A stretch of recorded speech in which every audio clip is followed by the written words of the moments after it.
सियाबी थे। नबी पाक सल्लल्लाहु अलैहि वसल्लम एक देहात पे गए तो वो सियाबी आए, काला कलोटा रंग, और कुछ बीमार थे तो जिस्म से बदबू भी आती थी।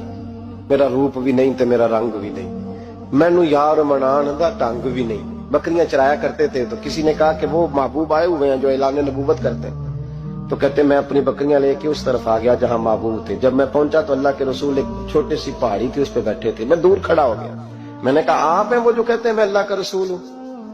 तो कहते हैं महबूब ने फरमाया दूर क्यों खड़े हो, नेड़े आओ, मैं बताता हूं मैं ही अल्लाह का रसूल हूं। तो कहते हैं मैंने कहा नहीं, मेरे जिस्म से बदबू आती है, मुझे तो मेरे अपने पास नहीं बिठाते, पसीना आता है तो बदबू निकलती है। हुजूर मैं नहीं करीब आता। कहते महबूब उठ के खड़े हुए। हुजूर कदम आगे बढ़ाते तो मैं पीछे बढ़ाता, हुजूर आगे मेरी जानिब चलते तो मैं पीछे होता। फरमाते महबूब तेज दौड़े और मेरे करीब आए तो नबी पाक अलैहिस्सलाम ने मुझे बगलगीर कर लिया।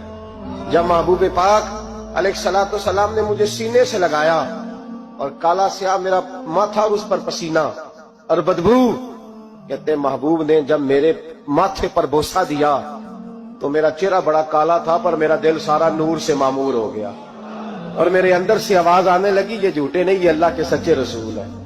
फरमाते मैं कलमा पढ़ गया। महबूब से कहा हुजूर बकरियों का क्या करूं? फरमाया जिसकी है उधर हाँक दे वो ले जाए। कहते बकरियां चली गई। मैंने कहा मेरे लिए क्या हुक्म है? तो हुजूर ने फरमाया ये तलवार है, वो घोड़ा है, वो मैदान है, जिहाद कर। कोई वुजू नहीं, कोई गुस्ल नहीं, कोई नमाज नहीं, कोई सजदा नहीं। तलवार ली, मैदान में निकले, जिहाद शुरू हुआ। चंद मिनट गुजरे के शहीद हो गए। सहाबा कहते अल्लाह के रसूल उनके सराहने खड़े हुए, हुजूर की आंखों में आंसू। फरमाने लगे ये बंदा देखो, इसने अमल थोड़ा किया है पर अजर ज्यादा ले गया है, अमल थोड़ा किया पर अजर।